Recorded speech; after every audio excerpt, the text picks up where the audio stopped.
8:13 with hurricane season underway. It's the perfect time to make sure your home is ready for whatever Mother Nature is going to bring us this year. Joining us this morning is Tommy Whitehead from TomCo Solutions, here to share some expert tips on storm-proofing your home. Thanks for joining us this morning. Thank you for having me. I appreciate it. So tell us first what TomCo Solutions is. What do you guys do? We're a fully licensed general contractor here in the state of Florida. So we handle anything from kitchens and baths to custom builds, and most recently we've been doing a lot of disaster restoration. Yeah, protecting the home. Now this is the time to do it. We don't have a storm looming, and so this is the planning time right now. And you were talking with us about trees really being the outside. You can start from, we need to protect the structure itself, but those trees are really damaging. Yeah, we've had multiple homes that were completely destroyed by falling trees. It wasn't a flood event, it was a wind event. It was so saturated.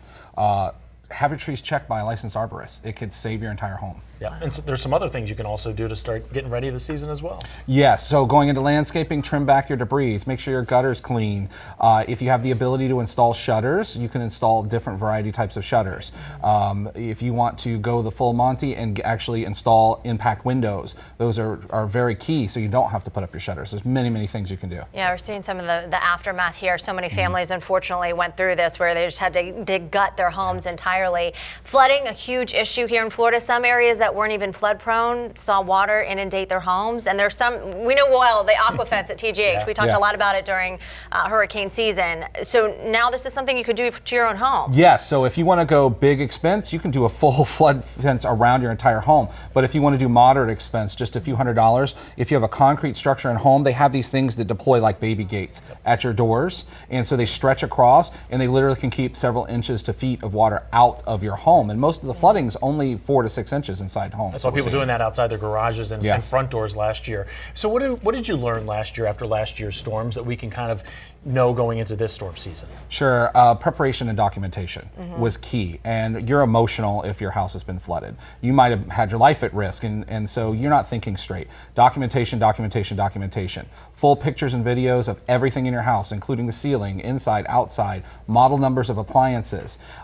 Post-recovery, and here's the #1 tip, is so many people were trying to cut their drywall out. That's what you're supposed to do. They cut it all out though. You have to leave a 2-foot section with a notable flood line, so you don't have to argue with your insurance company. And we're seeing claims denied saying the water didn't come in that high or it didn't come in your house at all because they didn't see proof of a flood line on the drywall. Should people call you right away to get you in there to make sure they do the right things? Or should they, because a lot of times people just want to start going to work right away. Yeah, everything requires a plan. Construction is no different. So even though it seems like an emergency and you have to act immediately, yes, call TomCo Solutions or go to our website and get in touch with us right away so we can guide you through. Even if we don't do repair work, we try to give guidance on what's the next step so we can get people calmed down, let them assess, and make a strategic plan to recover. Yeah, with time of the essence right now, I wanted to ask this because we've done stories about lifting homes, raising homes out of those flood zones. Is it too late to do that right now? For this season, perhaps, perhaps not. It's 6 to 9 months in the process once you approve to lift your home. Awesome. All right. Tommy, thank you so much for joining us today and give us some of those tips as we're heading into hurricane season. We certainly learned a lot from last year. Yes, we did. Yeah, thank you so much for having me. Where's the best place for people to find you guys? TomCoSolutions.com, and we even have a free hurricane guide there, not just for prep tips, but recovery tips as well. And nobody talks about recovery until it's too late. Well, a lot of times people are watching this morning, they're not writing this stuff down too, so they can go to the website and look at some of the stuff we were talking about this morning. All right, Thanks, thank you so Tommy. much. Thank you. Appreciate